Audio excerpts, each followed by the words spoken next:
Welcome to Volleyball State, your look at volleyball in 6 rotations. Here are your hosts, Jeff Sheldon and Lincoln Arneal. Hello and welcome to Volleyball State, a look at the sport of volleyball in 6 rotations and a proud part of the Hurrdat Sports family. I'm Jeff Sheldon.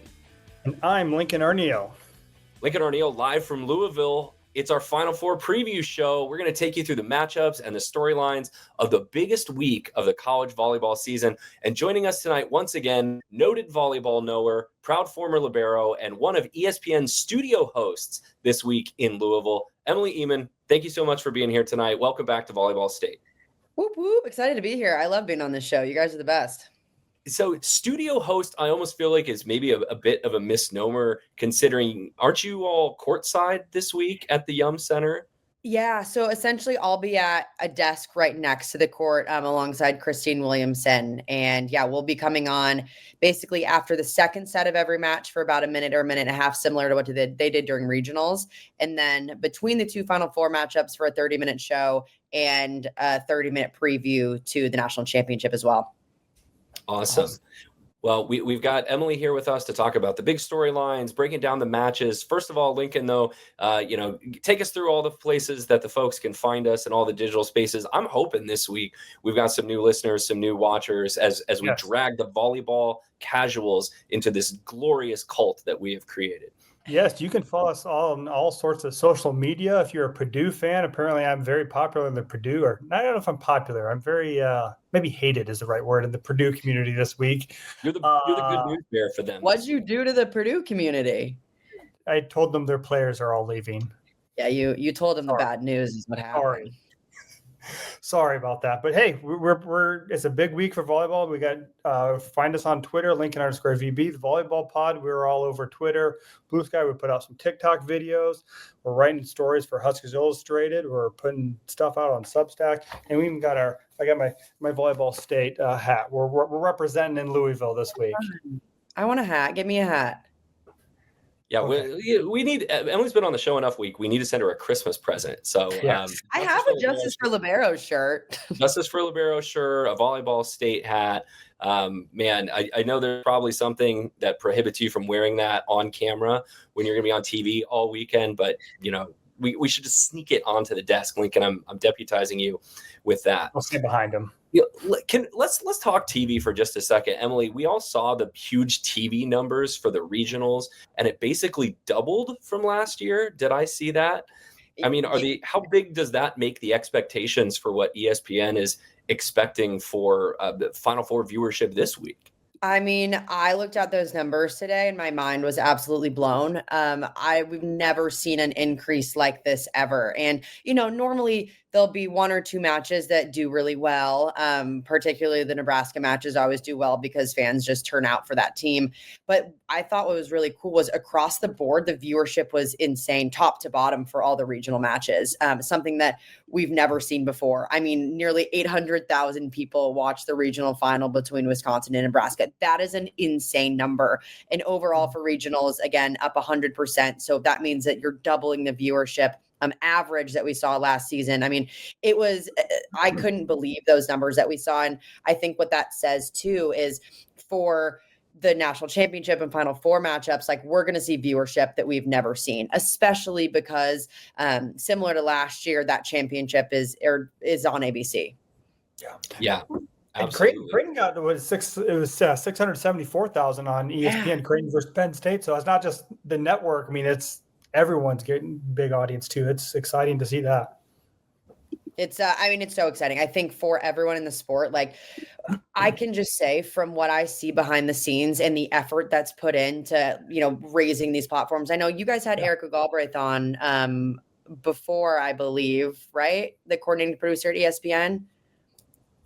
We've had some production folks on. I don't think we've had her on. No. Okay. Sue Maria from BTN. You got Sue. So I think if you haven't listened to that podcast with Sue, like, I think there's so much that goes on behind the scenes that people just like don't realize.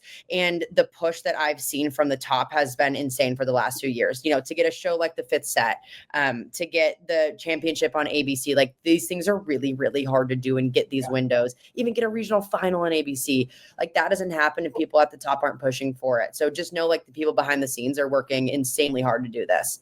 Well, and to me, the other key thing too is the little bit of extras. Yes, you can have a broadcasting crew on site do that, but it's having a reporter there. I mean, you were in Louisville last week, and you had a sideline reporter. There's a sideline reporter in all 4 regionals. There's a studio show on site between. I mean, it's those little things that show you we're not just doing this because we have the rights. We're investing in it, making a high quality product, and I think hopefully the viewership numbers are showing a reward for that investment.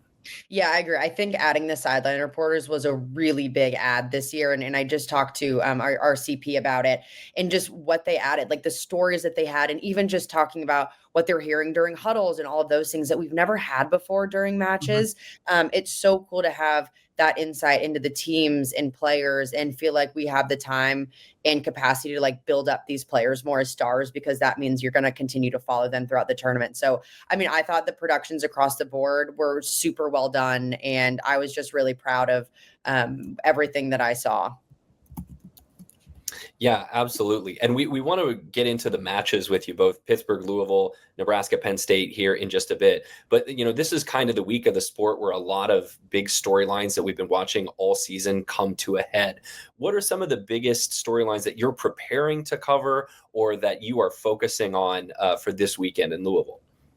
Yeah, I mean, there's so many storylines here. I think we'll, start with Pitt. This is a team that's made 4 consecutive Final Fours. There's only been 8 teams to ever do that.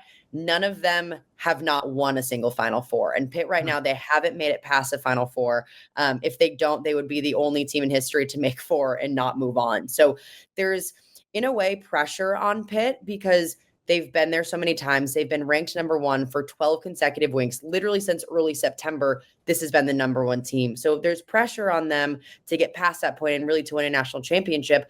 But at the same time, this is a Pitt program that historically hasn't been one of the greats. We know of Nebraska, Penn State, Stanford, Texas, those kind of programs. They're expected to win national championships. In a way, Pitt isn't. So in my mind, sometimes there's more pressure on a Penn State or Nebraska to get further because they're expected to do that. But now there's recent pressure on Pitt to make a national championship and honestly to win because they have looked like the most dominant team all year. Then we move to Louisville, who's the hometown team. I mean, from the beginning of the season, their goal has been to get here, to make a Final Four. A player like Anna DeBeer, who's in her 5th year, came back solely to make a Final Four. She's from Louisville, in her hometown. I mean, that story just writes itself. And, the pressure that they've put on themselves since the beginning of the year to get all the way back here. One story that we actually didn't tell that I'm sure they will on broadcast is last week, Louisville actually took a banner that they had. It was basically filled their whole locker room. It said Road to the Final Four, and they burned it because they felt like this team was putting too much pressure on themselves. They literally cut this banner up and burned it in a trash can after the UNI match because they felt like they were putting too much pressure on themselves to get back to Louisville, and they needed to just play one game at a time. That shows you how much pressure this team is under. And now that they're back here, now that becomes, okay, we have to go win a championship. So I thought that was pretty cool. We have heard this a number of times, and we talked about this on our show a couple of days ago. John Cook would talk about this. When you're hosting the Final Four and you're, a pretty good upper echelon program, there is more pressure on you to make the Final Four as the host school than there is to actually win it once you get there. And I think you go all the way back to, I think it was 2006 when Nebraska was playing Minnesota in the regional final, and Nebraska was the number 1 ranked team, and the Final Four was in Omaha that year, and they dropped the first 2 sets of the Elite 8 match to Minnesota and had to come all the way back and win it in 5. And they're like, the pressure just to make the Final Four as we were the host school was crushing. And so they've always had to try to find different ways to kind of relieve that pressure and not get overwhelmed by it. And I think Danny Busboom Kelly and her crew saw that firsthand this year. 100%. And, obviously that being in Omaha and, we have researchers that come up with a lot of this stuff, but a team hasn't won in its actual home city since 1991, which is so long ago. And when you put that into perspective of like, one, just to have the host be in a city where a volleyball program is good, and then to have that program move on to the national championship and win, like it doesn't happen very often. And obviously there's a lot of pressure on the home team to get there because, you know, the crowd and the fans are putting so much pressure on you as well. So, I mean, I thought that was a perfect story of Louisville realizing that they just need to focus one game at a time. For sure. And they were very emotional. I mean, making the Final Four is an emotional moment, but when that final point hit, you saw Danny kind of tear up, well up, and there's the joy. And I don't know if it was, I mean, was that relief that you saw from them that it was, or was it just joy that they did it? I think both. Like, to be honest, I think with that program, like, I mean, Danny's always very high strung. You know, you watch her on the sidelines and you're like, girl, you're giving me anxiety right now just watching you.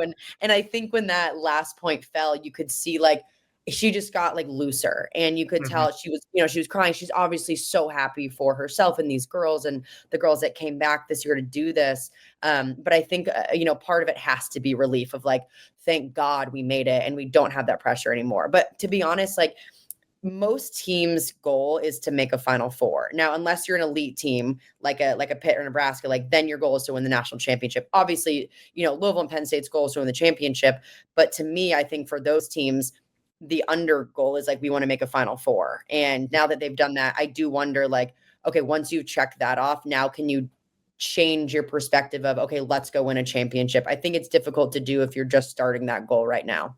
For sure. The other thing I thought was interesting too, you mentioned how long Pitt's been number one. I was doing research, like these four were the top four ranked teams, I think the last week of September. So like after the first weekend of conference, it was 1 Pitt, 2 Nebraska, 3 Louisville, 4 Penn State, three Penn State, 4 Louisville. So even all the talk of parity and all the upheaval there's been is like, we knew these teams they were the top 4 teams and they kind of lived up to it. That's the other cool part, is that the expectations they've been dealing with for the past 2 months and 2.5 months, and they delivered.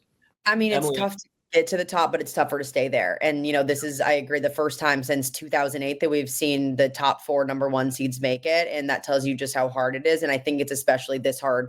It's especially hard this day and age when there is so much parity. And we saw so many upsets throughout the season and just weirdly didn't see any late in the tournament. I mean, these are definitely the 4 best teams in the country. The 4 right teams made the Final Four. But even though we've got some marquee programs in this Final Four, 3 of the 4 coaches are seeking their first national title. John Cook has his 4 with Nebraska, but then Dan Fisher, Katie Schumacher-Cauley, Danny Busboom-Kelly, each of those 3 are still looking for their first national championship. I thought that was a really interesting component to this Final Four. I completely agree. And I think it's really cool too, because those coaches are like relatively young. These aren't coaches who've been trying to get it done for decades and decades. Like, they're all pretty young coaches that, have taken over the program in the last decade or so. I think Dan Fisher is on his 12th year at Pitt, which, whatever, they've been there for a dozen years or so. So not very long, and building up their programs in different ways. Like, you have Louisville, who wasn't a perennial powerhouse up until the last few years when Danny took over and we formed the program. Same thing with Pitt. That was a team that in 2019 only made it to the second round of the tournament, and they've gotten better and better ever since. And then, of course, you have Katie Schumacher-Cauley at Penn State, who took over for the most legendary coach of all time, who had won 7 national championships. To me, it's really cool for Penn State because these are like Katie's players. She's not winning a title the year after Russ left. And it's like, okay, well, those are Russ's players. Obviously, Katie was on staff. But what I think is really cool about it is these are her girls and this is her program now. Like, she completely is the reason why they're on this trajectory and why they made a national semifinal.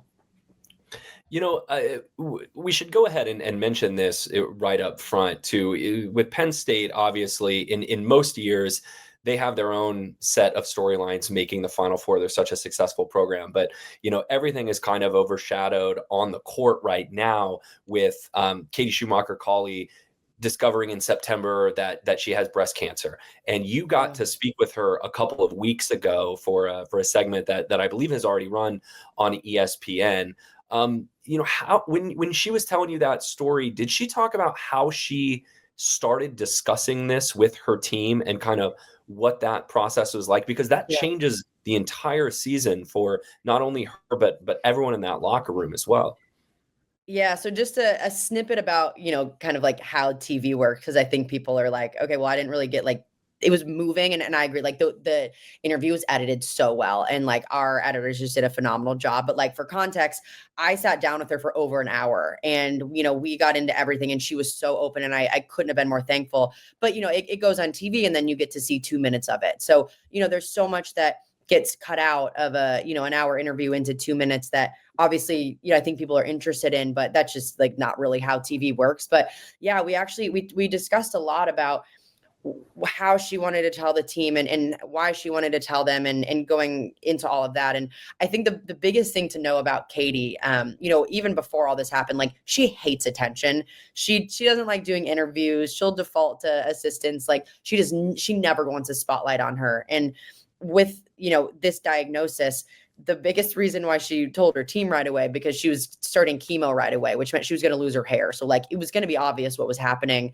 And, I think ideally she would have kept the story private, but because, she lost her hair, she kind of had to tell everyone, and be more open about it. And, I think I'm so grateful that she sat down with me to tell that story, because I do know she, might not have been willing to do that with a lot of other people. So I'm really grateful that she did that so we could tell her story and so people could really understand and get insight into her and that program. But I thought it was just, it was so moving hearing her talk about, coming to the gym every day. She hasn't missed one practice. Like I can't even fathom that. Like, there are days that, we had like the flu in college and you're like, okay, I'm going to sit this one out. Like she's battling cancer and she's coming every single day. I admire her and look up to her so much. And to be completely honest, like, I think even aside from what she's dealing with off the court, like she's been a hell of a coach this year, bringing all these transfers in, gelling them. Like she's absolutely in, the top 3 of discussion for coach of the year, I think, regardless of her diagnosis and everything she's dealing with too.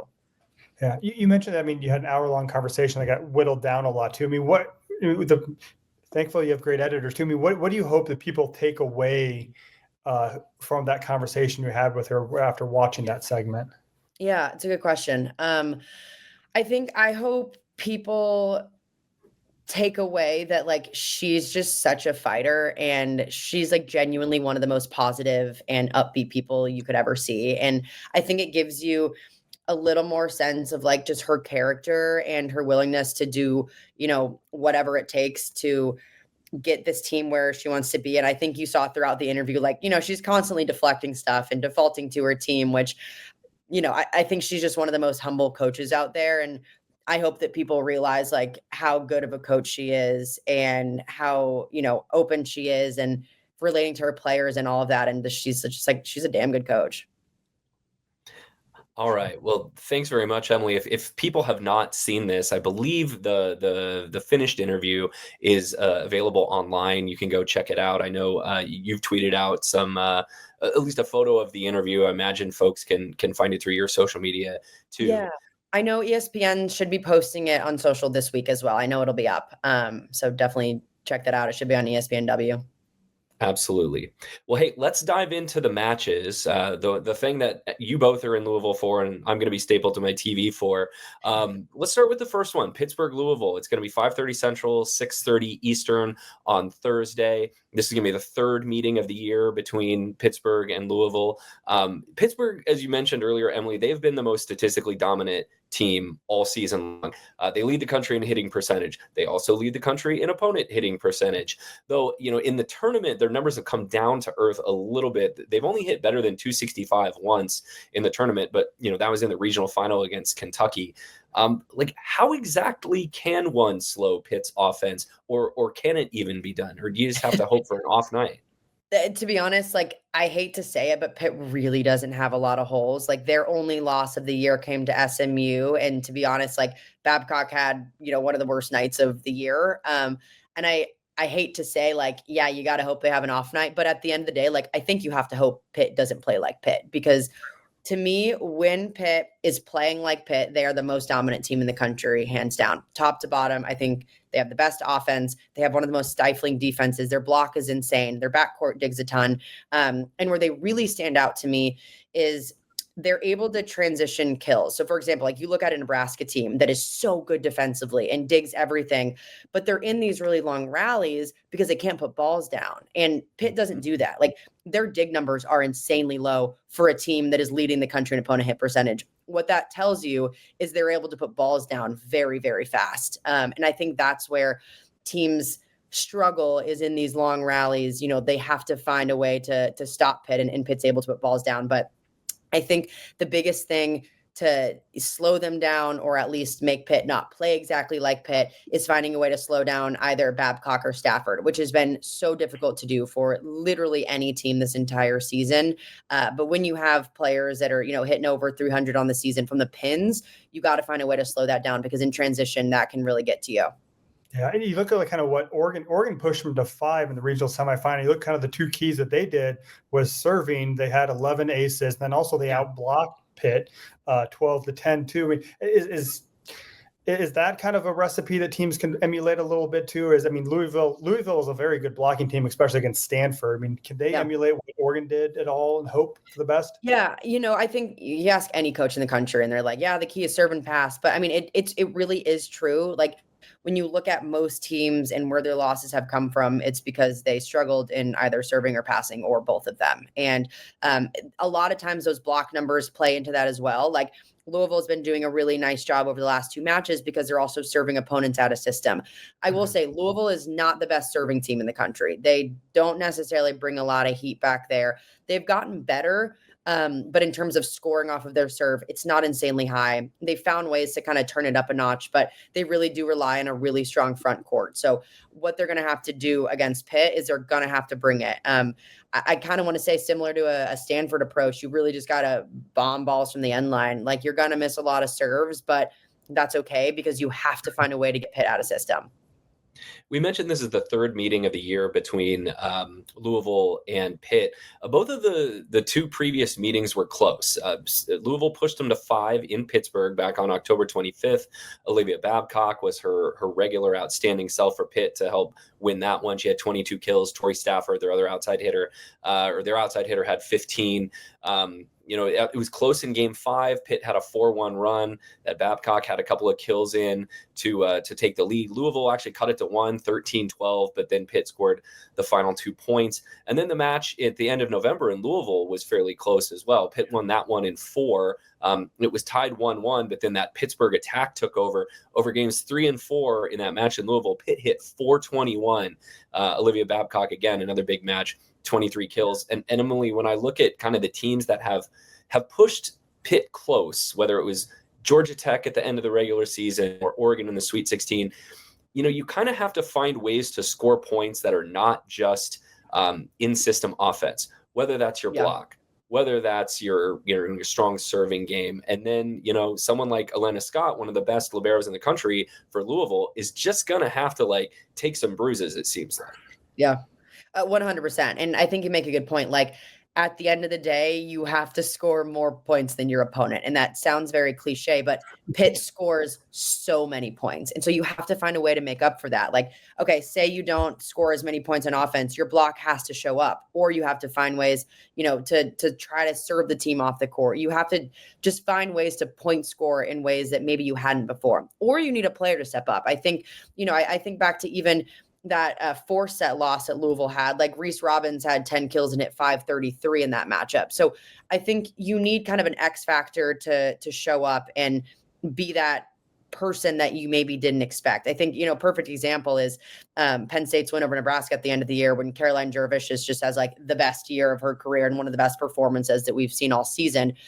Players need to have that kind of performance when you're going up against a caliber of team like Pitt. So someone from Louisville has to step up in that sense. And it can't be just the outsides, because they're doing that and they have to continue to do that.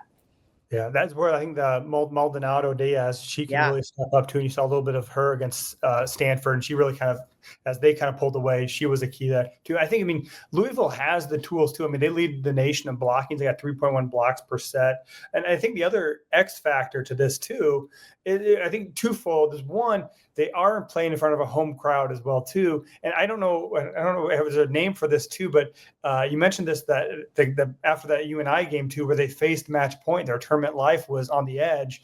and then they just play free. So the same thing happened to Texas last year too, after they faced match point and came back from the brink too. So they just have, I don't know, how much magic can the KFC Yum Center play into this? The whole I mean, it's a super fun venue. I will say that. Like, I think, depending on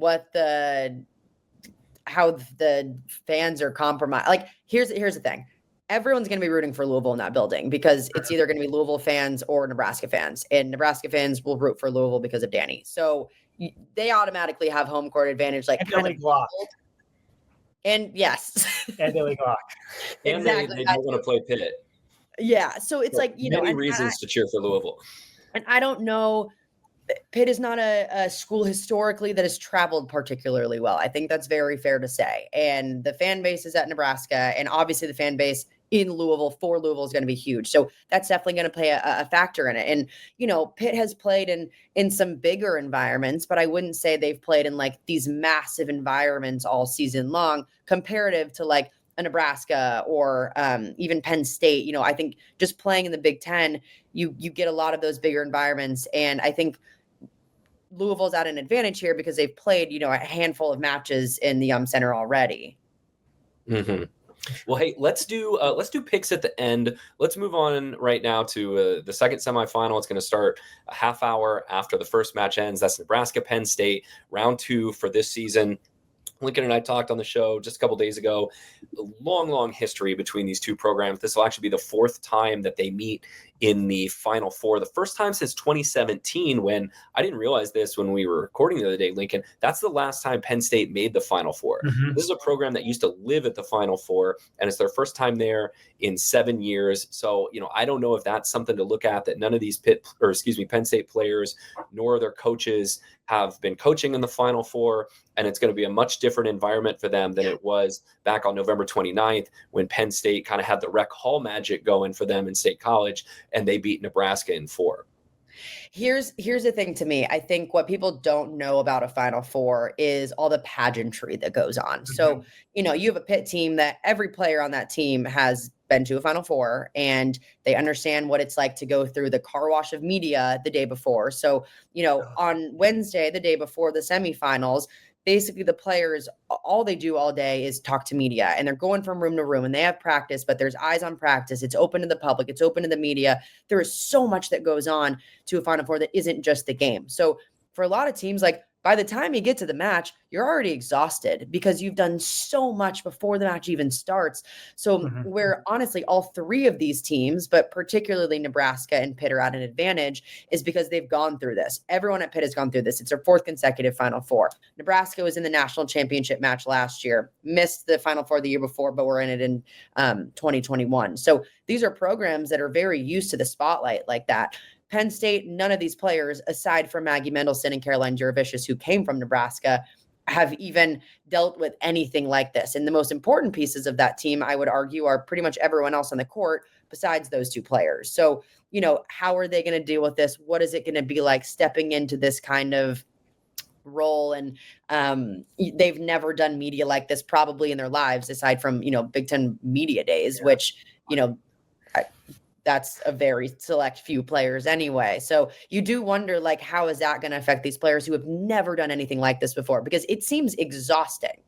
Yeah, I'm glad you pulled back the curtain on this a little bit, just for folks who haven't been at a Final Four, and Lincoln and I have, so we are a little bit aware of what that Wednesday is like. But it's unlike any other day in the sport because everyone kind of has to do hair and makeup. Like, everyone has to get pretty because they're going to go be on TV, and they're cutting, like, they're doing promos. They're like, it's almost like being in a photo booth. Like they're going to smile, and they're going to put up their little heart thing. And then they got to go to a different room and do it again and do interviews. And it's like super weird. And now it's like, okay, let's go do serve and pass before playing the biggest game of our life. Yeah, and there's just a lot of things going on as well too. I mean, you mentioned that, and then they're going to Churchill Downs for a dinner tomorrow night too. I mean, you mentioned it's kind of similar to Big Ten Media Days too, but Big Ten Media Days, then you go start practice for the fall. You don't have to play the most important match of the year in less than 24 hours following that.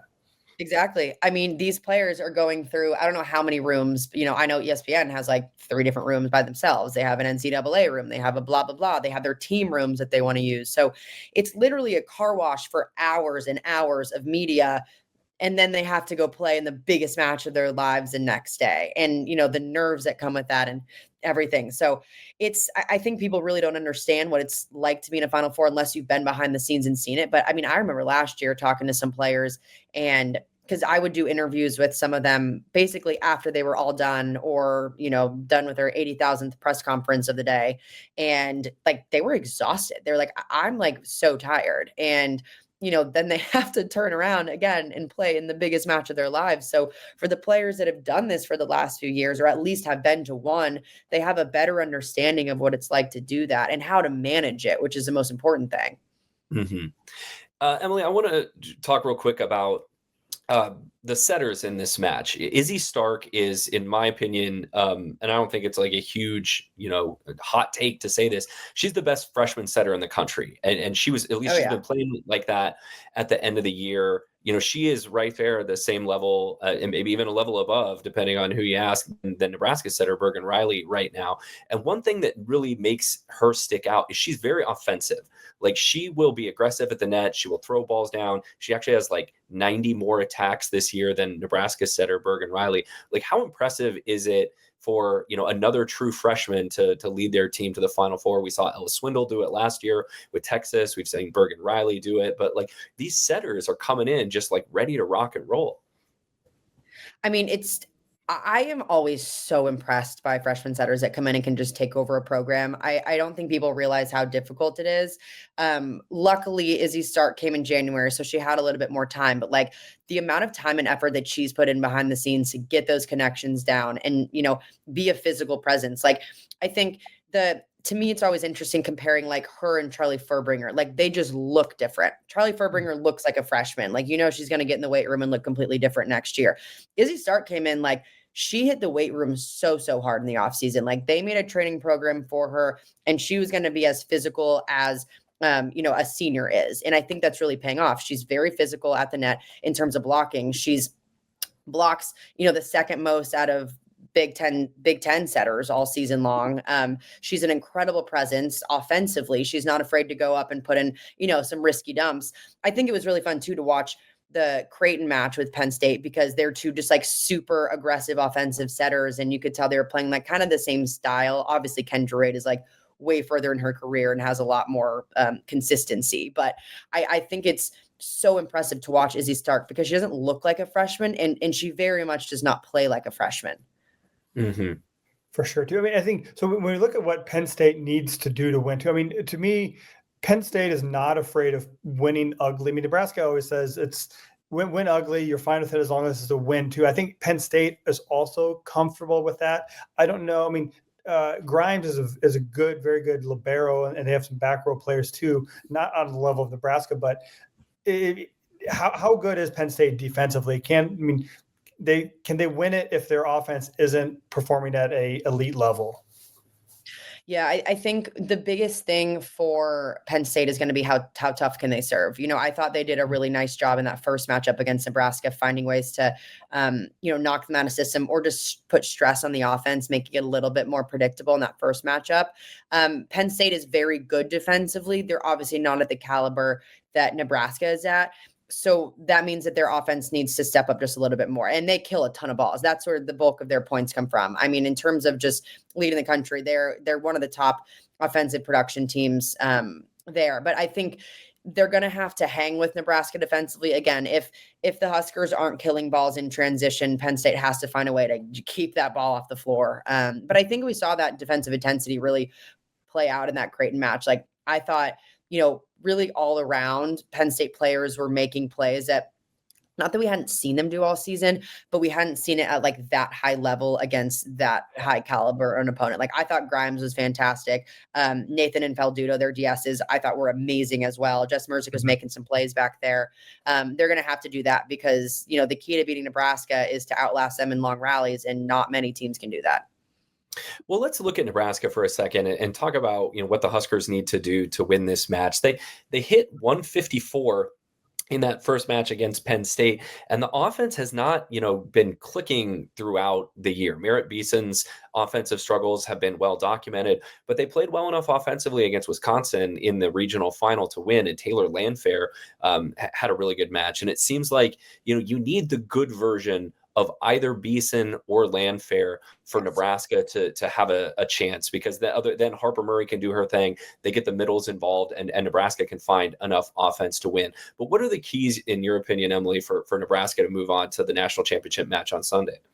Yeah, I think it's something that they've been talking about all year, and that I very much believe they have to kill balls in transition. Again, it's great that they're getting these impressive ups, but these players, they got to find a way to get out of those rallies sooner and put balls down. Their defense works so hard for them. They have to take a little bit of the pressure off of them as well, and a little bit of pressure off of Harper Murray. Like, she shouldn't have to have that big of a game, because other players should be able to put balls down quicker. When you get longer and longer in rallies, the outsides are getting more and more sets.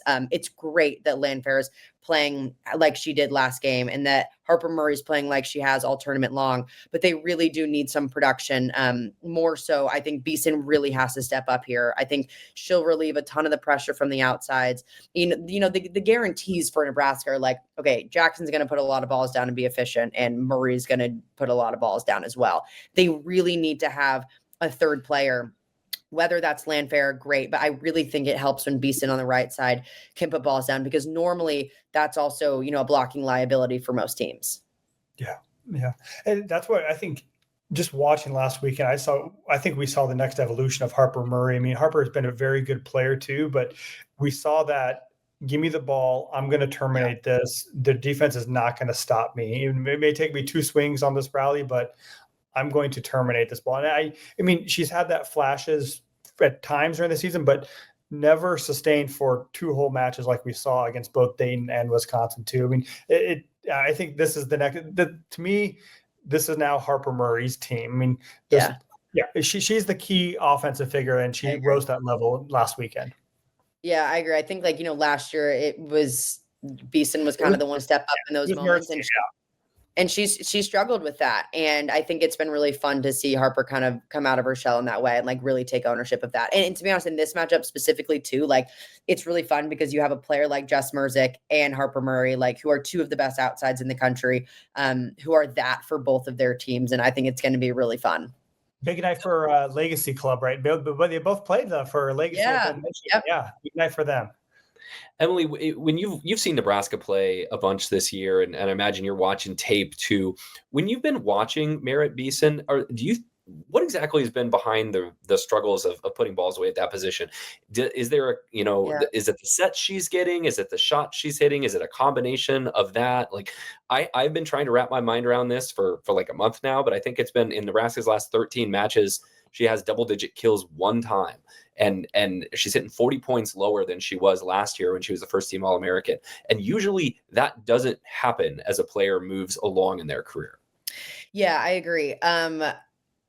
To me, it seems like it's obviously not just on her. There's obviously connection issues between her and Bergen Riley. But I also think, especially for pin hitters, it's one thing for the middle connection not to be there, and it's a little bit easier to put the ownership on the setter. You got to get it in the right spot.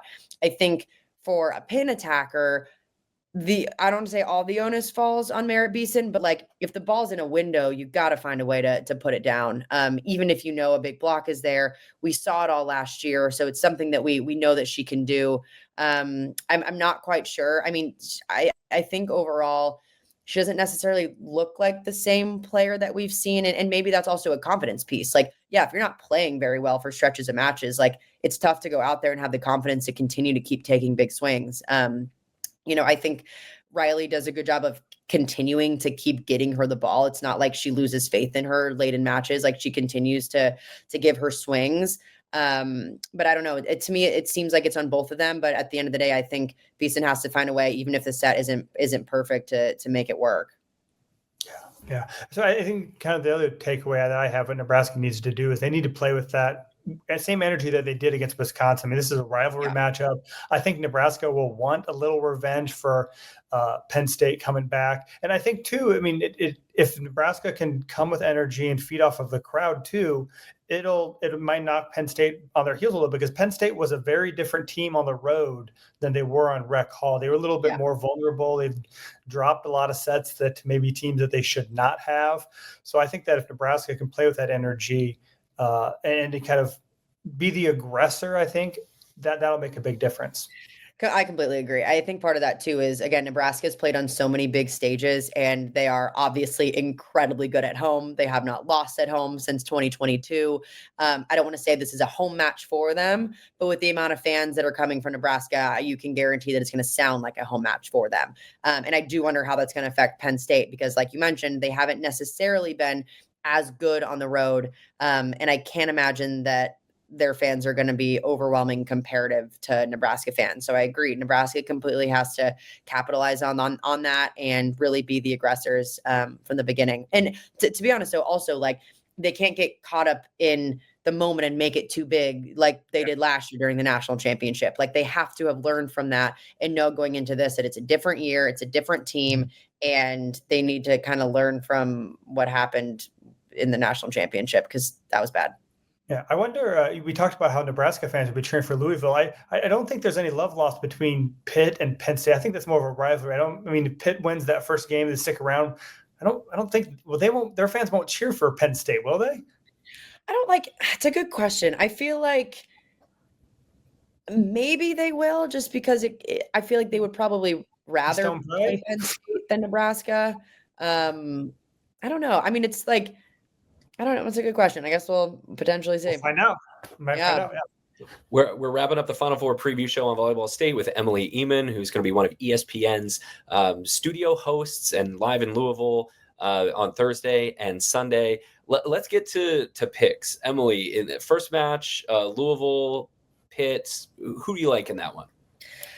Pitt. I haven't bet against Pitt at all this entire year. I mean, they're a tough team to pick their opponent for. They're leading the country in hit percentage, leading the country in opponent hit percentage. There's a reason they've been ranked number 1 since September 9th for 12 consecutive weeks. Like, this is a very dominant team. I think they're the most dominant team in the field. But that also means, like, okay, will they be the best team on Thursday? We'll see. But I think they're the best team overall. Yeah, I would agree with that one. Lincoln, who do you like there? Clean sweep for Pitt. I don't think it will be a sweep, but I think it's a clean sweep of the three of us. Three. Us three. Sorry. And then Penn State, Nebraska. Who do you like there? I'm taking Nebraska. I mean, to be honest, I think the biggest factor to me that's going to play into this is the pageantry around a Final Four, and these Penn State players, not having any idea of what it's like. And this stage is so massive. Not saying they've crumbled under pressure, but I do think Nebraska has the upper hand just in terms of experience. And I really think that plays a lot into it. Also, aside from that, I do think Nebraska is just the better team overall.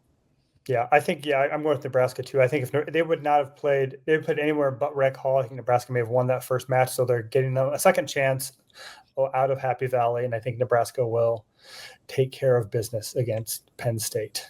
Make that 3 for Nebraska as well. I'm right there with Lincoln. I think if you take Penn State out of Rec Hall, they're just a slightly different team. And this is going to feel like a Nebraska home match, I think. Yeah, I think too, on that front, like the first matchup, Nebraska did such a good job controlling Penn State's outsides. I mean, they hit, they hit below 100, which has basically not happened all season long. And like, okay, yes, Caroline Jurevicius goes off, but do they have another player that can do that in this kind of a moment? I wouldn't expect a player like Jurevicius to be able to do that. It'd be super fun to see. And I think it'd be great. And at least, push us to 5 sets. Like, that's everything I would hope for. But I don't know if they're going to have an X factor like they did the first time around.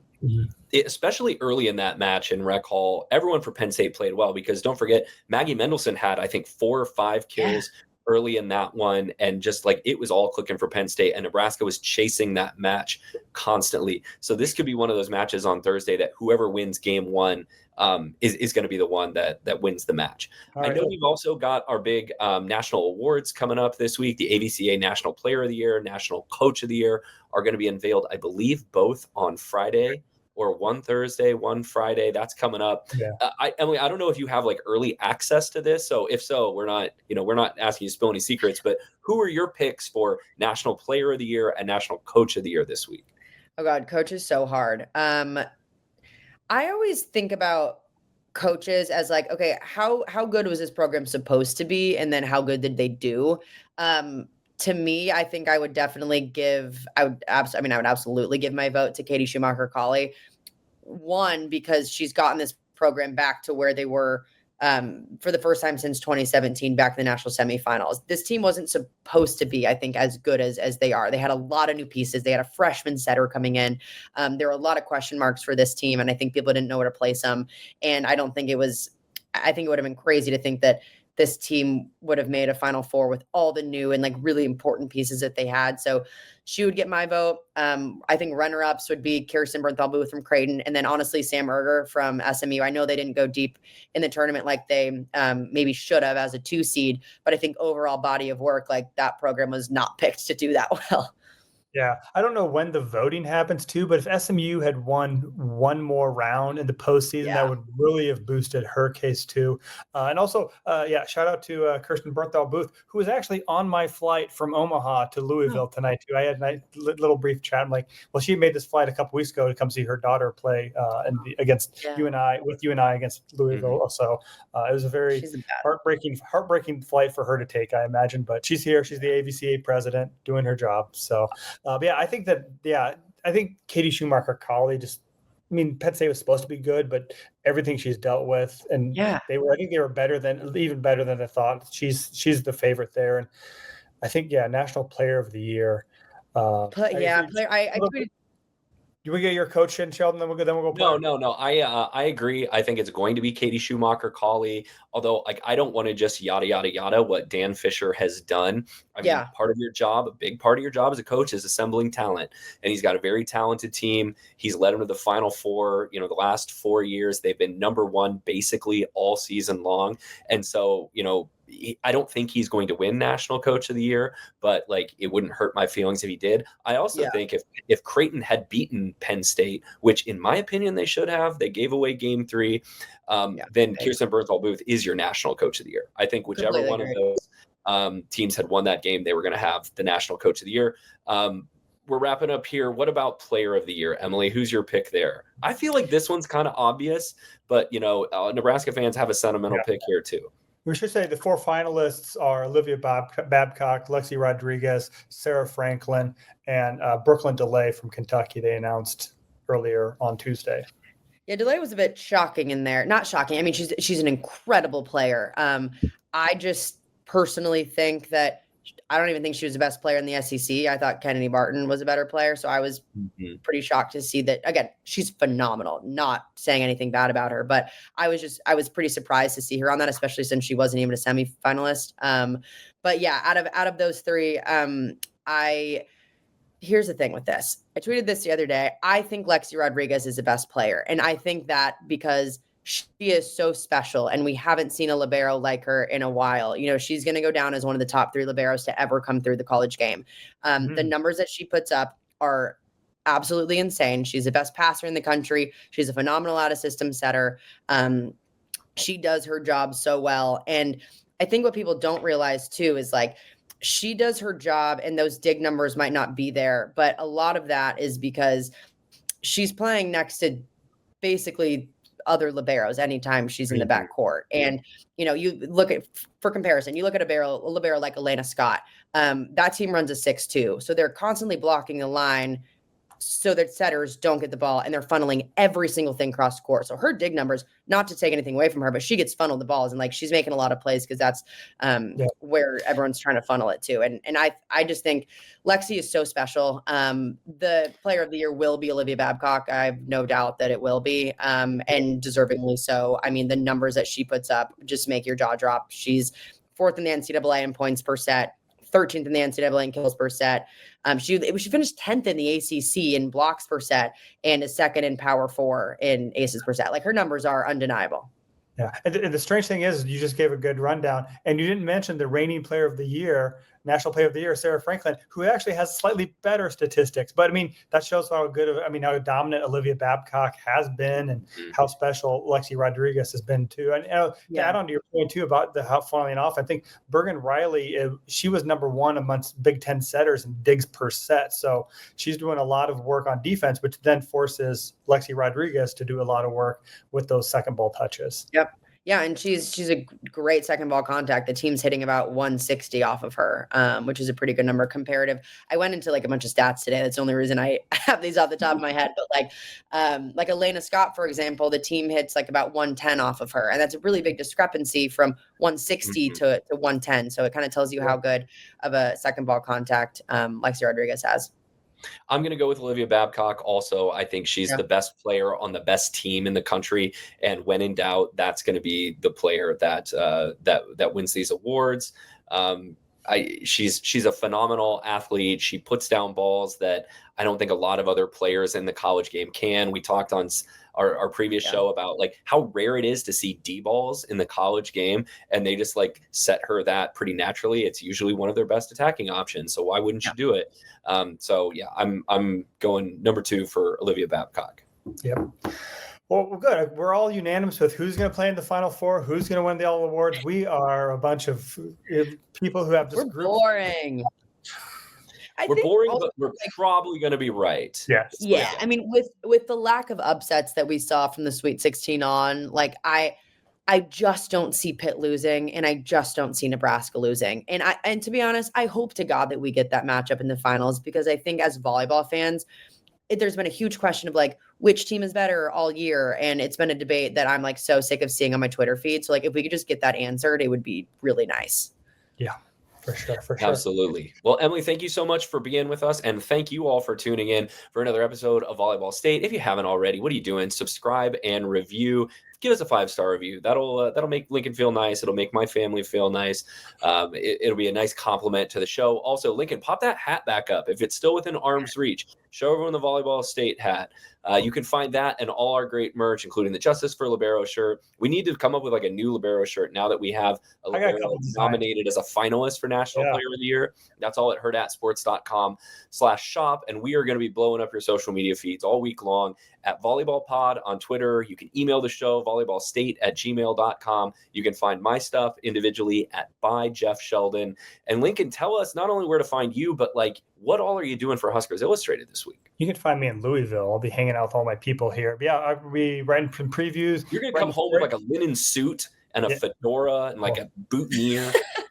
I did see, I would like to make it a Churchill Downs. They do have a special derby hat additional tour where you can design your own derby hat or fedora. So it's only $15. It's a great souvenir. I don't know. We'll see. Maybe I'll make it a Churchill Downs, but I will be part of the car wash tomorrow. I'll be talking to some players from other teams that are from Nebraska. Lots of coverage going on. We'll be, of course, got the match, but it'll be a busy week. And I'll come up with some new T-shirt ideas for all of our Libero friends out there. # Justice for Liberos. Keep the movement alive. I will absolutely be buying them. Yeah.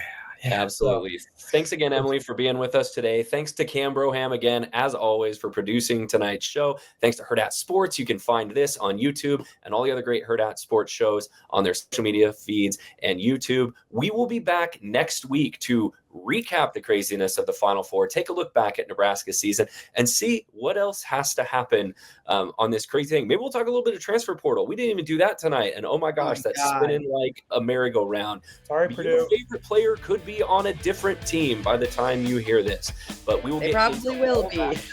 They probably will be. Thank you all for joining us this week on Volleyball State.